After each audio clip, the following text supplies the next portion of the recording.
Olá, pessoal! Nesse vídeo a gente vai analisar a nova série da Netflix, O Monstro de Florença. E como é um caso criminal que é baseado em fatos reais, eu vou fazer uma análise com spoilers e na segunda parte desse vídeo eu vou explicar o final. E essa série ela vai contar a história de uma série de assassinatos que foram cometidos em Florença na década de 80. E todos eram cometidos contra casais que estavam tendo relações em carros estacionados em lugares mais afastados.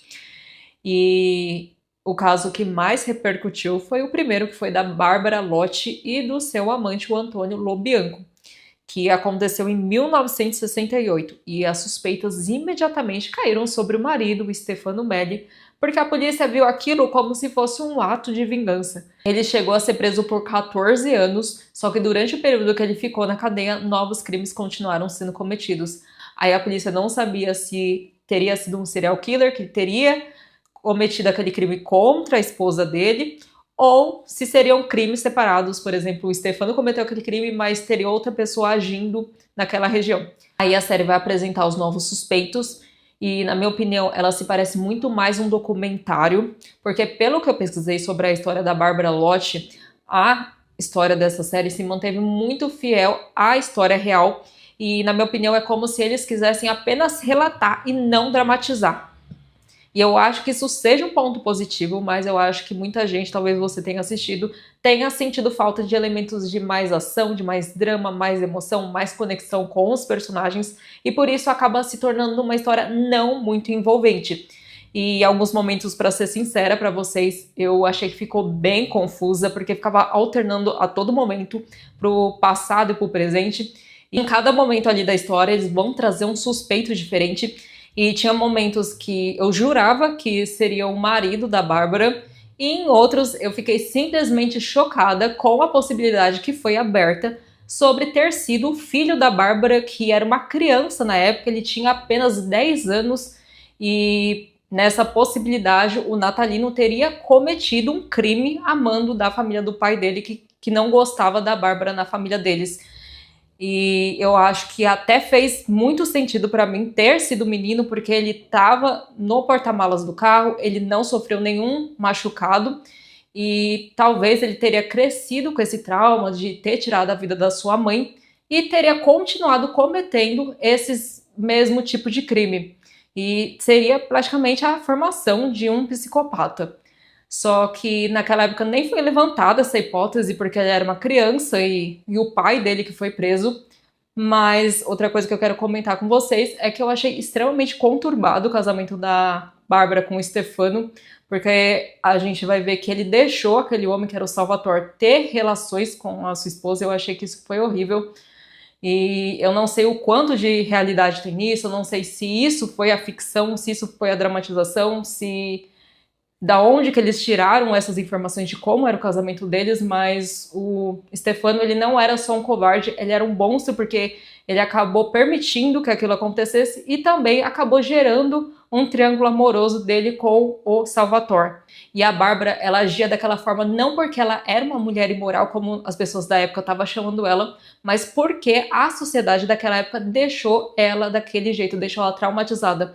Ela foi obrigada a se casar, eles prenderam ela à força e depois o marido deixou abusar dela. Naquela época também não podia se separar, porque na década de 80 era uma sociedade mais conservadora, e a Bárbara acabou buscando outros relacionamentos dentro do próprio casamento.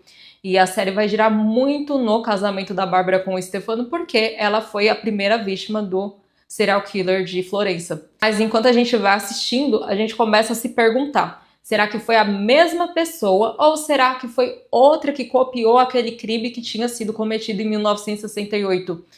Por exemplo, se foi o marido, se foi o filho, se foi o Salvatore, aí outra pessoa teria imitado aquele crime e gerado essa onda de assassinatos em série. Porque a gente sabe que na história muitos crimes foram copiados, como por exemplo na série do Ed Gein, que estreou esses dias na Netflix, que vai discutir sobre isso, que vai falar que o Ted Bundy copiou o Ed Gein, e foi assim que a polícia conseguiu achar ele. E agora eu quero comentar com vocês sobre o final. E no final da série O Monstro de Florença, os diretores jogaram o Salvatore Vinci como o principal suspeito. E naquela época a gente vê que a polícia chegou a prender ele, interrogaram ele, mas ele acabou sendo liberado por falta de provas. E ele foi suspeito também de ter tirado a vida da sua própria esposa de uma forma que ele simulasse que ela teria cometido um ato contra a vida dela. E fora também que a gente sabe que ele abusou da Bárbara e provavelmente era o pai do Natalino quando ela ficou grávida. E também na série mostra que ele começou a perseguir a Bárbara mesmo depois dele ter ido embora da casa do Stefano. Se o Salvatore for o monstro de Florença, fica um pouco difícil de entender qual seria a motivação dele cometer crimes iguais, ficar repetindo ao longo dos anos. Porque o primeiro crime até dá pra entender, porque ele conhecia a vítima, que era a Bárbara Locke, ele era obcecado por ela, e também a gente viu ali na série que talvez ele tenha se unido com o marido, que era o Stefano, para cometer um crime como uma forma de se vingar pela traição que a família do Stefano estava cobrando. E o Stefano, ele também tinha um caso com o Salvatore, e a gente vê uma vibe bem negativa do Salvatore. Ele é retratado como vilão, como uma pessoa obscura, maligna, como alguém que estava manipulando todo mundo. Mas será mesmo que ele continuou fazendo crimes parecidos, ou será que foi alguém que estava imitando ele? E a série diz no final que depois de 1988, o Salvatore ele saiu da prisão e ele desapareceu. E por uma coincidência ou não, os crimes nunca mais foram cometidos. E será que talvez ele ficou com medo de ser descoberto dessa última vez? E até hoje não se sabe quem era o monstro de Florença, apesar de ter aparecido outros suspeitos na década de 90, como o Pietro Pacciani, que ele tinha um histórico de violência na região. Agora eu quero saber a opinião de vocês, o que vocês acharam dessa série, quem você acha que foi o culpado por todos esses crimes cometidos em Florença, e se você gostou desse vídeo, curte, inscreva-se no canal, e se você gosta de análises de série, assiste a recomendação que eu vou deixar linkada aqui, e eu te vejo no meu próximo vídeo.